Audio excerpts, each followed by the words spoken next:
दूर गांव में एक अनाथ लड़का जूते पॉलिश करने का काम करता था। उसका नाम था राजू। राजू रोजाना बाजार में बैठ जाता और आवाज लगाता, आइए साहब आइए, जूते पॉलिश करवाइए, क्योंकि साफ जूतों से ही तो इंसान की पहचान होती है। एक दिन एक आदमी ट्रक से उतरता है और राजू से कहता है, मेरे जूते पॉलिश कर दो। राजू जब उसके जूते पॉलिश कर देता है तो वो आदमी कहता है, अरे वाह, तुम तो अपना काम बहुत मेहनत से करते हो। मैं तुम्हें पैसा तो देता ही हूँ, साथ में कुछ भुट्टे भी देता हूँ। मेरा गांव में बहुत बड़ा भुट्टे का खेत है। वो आदमी राजू को भुट्टे देकर चला जाता है।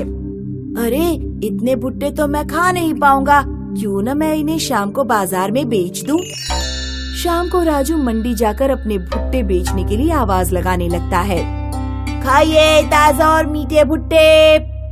एक आदमी आकर राजू से सारे भुट्टे खरीद लेता है और बदले में 200 रुपए देकर जाता है। मैं इन्हीं पैसों से और भुट्टे खरीद लूंगा और कल भी शाम को भुट्टे बेचूंगा। इस तरह राजू सुबह जूते पॉलिश करता और शाम को भुट्टे बेचता है। एक दिन एक छोटी लड़की राजू के पास आती है। भैया, क्या आपके पास पॉपकॉर्न है? नहीं, मेरे पास पॉपकॉर्न नहीं है, मैं तो केवल भुट्टे बेचता हूँ। जब लड़की चली जाती है तो राजू सोचता है, क्यों न मैं भुट्टों की जगह पॉपकॉर्न बेचूं।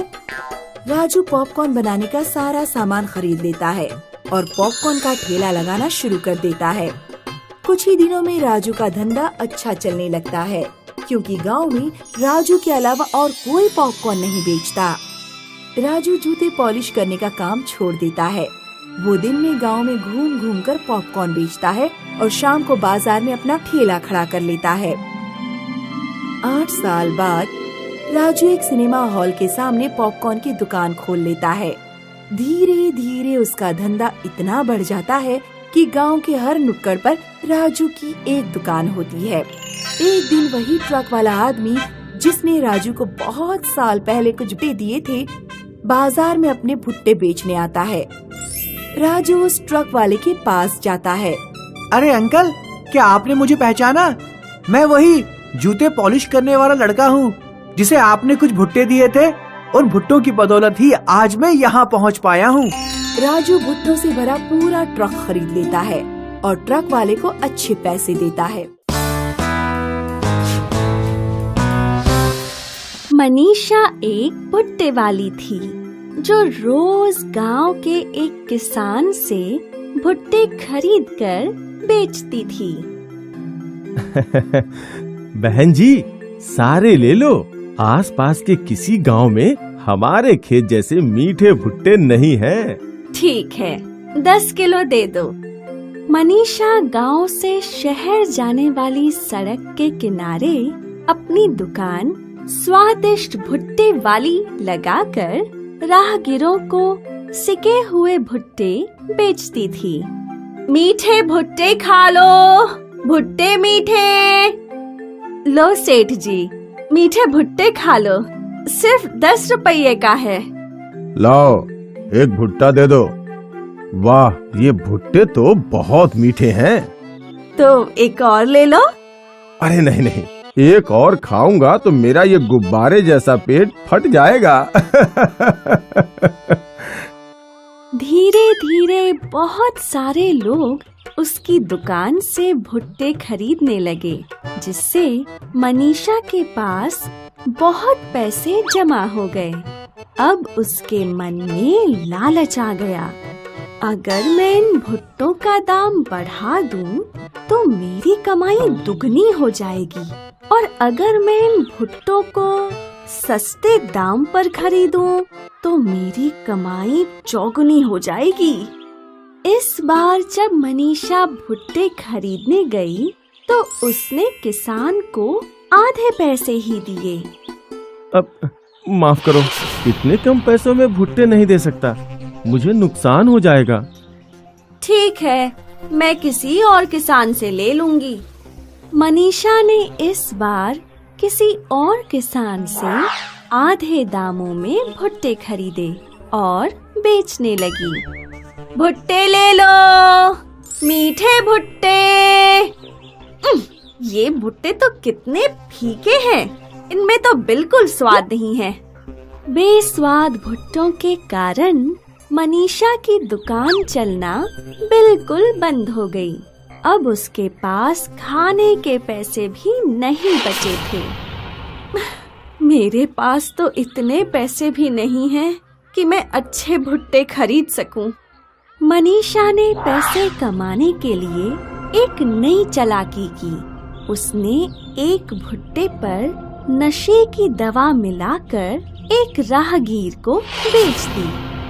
भुट्टा खाते ही कुछ दूर जाकर राहगीर बेहोश होकर गिर पड़ा और मनीषा ने उसके पैसे और कीमती सामान चुरा लिए। इतने सारे पैसे, मजा आ गया। ये तो बहुत ही आसान काम है। ऐसे तो मैं बहुत अमीर बन सकती हूँ। मनीषा इसी तरह मालदार राहगीरों को बेवकूफ बनाकर उन्हें लूटने लगी। एक दिन उसकी दुकान पर एक अमीर लड़का भुट्टे खरीदने आया। बहन, एक भुट्टा देना। इस लड़के के गले में इतनी मोटी सोने की चेन। इसे नशीला भुट्टा देती हूँ, जिसे खाते ही ये बेहोश हो जाएगा और मैं चेन लूट लूंगी। मनीषा ने जैसा सोचा वैसा ही हुआ। उस लड़के ने भुट्टा खाया और कुछ दूर जाकर गिर गया और मनीषा उसकी चेन निकालने लगी। तभी वो लड़का उठ गया। मनीषा ये देख घबरा गई। मुझे पता था कि तुम हो और वो हो जो राहगीरों के पैसे और कीमती सामान चुराती हो। मुझे बहुत दिनों से तुम पे शक था, लेकिन आज मैंने तुम्हें रंगे हाथों पकड़ लिया। अब पुलिस ही तुम्हें सजा देगी। मनीषा की लालची प्रवृत्ति के कारण न सिर्फ उसका धंधा चौपट हुआ, बल्कि उसे गलत रास्ते पर ले गया, जिसकी वजह से उसे सजा भुगतनी पड़ी। वसई गांव में एक पढ़ा लिखा नौजवान था, योगेश। योगेश की शादी उसी के गांव की एक लड़की शेवंता से हुई थी। शेवंता एक मच्छी मार परिवार से थी। शादी के बाद दोनों बहुत खुश थे। शेवंता योगेश को रोज टिफिन दिया करती थी और योगेश रोज अपने दफ्तर चला जाया करता था। इनकी जिंदगी अच्छी कट रही थी और फिर 2 साल बाद शेवंता ने एक बेटे को जन्म दिया। अब दोनों की खुशियों का ठिकाना नहीं था, लेकिन एक दिन योगेश हाथों में एक चिट्ठी लेकर घर लौटा और वो उस चिट्ठी को पकड़कर रोने लगा। काय झाला? तुम काय को रो रहे हो? मेरी नौकरी। क्या हुआ नौकरी को? मैं जहाँ काम करता था वो कंपनी बंद हो गई और अगो भाई, लेकिन तुम रो मत। हाँ, तुमको कोई और नौकरी जरूर मिल जाएगी। लेकिन अब घर का खर्चा कैसे चलेगा? योगेश फूट फूट कर रोने लगा और पूरा दिन काम करते करते शेवंता सिर्फ अब घर खर्च के बारे में ही सोच रही थी। और रात को सोते समय, तुम फिक्र मत करो, मैं कुछ न कुछ जरूर कर लेगी। और फिर तुम भी दूसरी नौकरी ढूंढ ही रहे हो ना। ये बुरा वक्त है, जल्दी ही बीत जाएगा। और अगले दिन सुबह सुबह शेवंता मच्छी खरीदने दरिया के पास पहुंची। उसने मछुआरों से मछलियां खरीदी और उन्हें पैसे दे दिए और फिर गांव लौटकर, मछली वाली, ताजी ताजी मच्छी ले लो।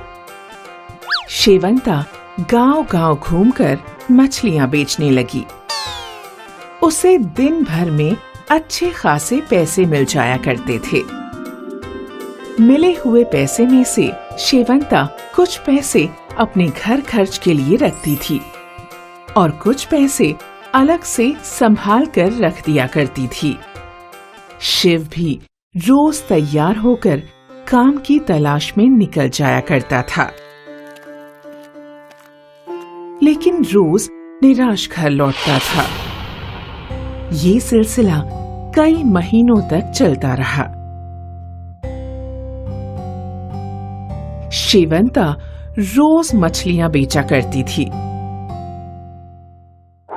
मछली वाली, मछली वाली, ताजी ताजी मच्छी ले लो।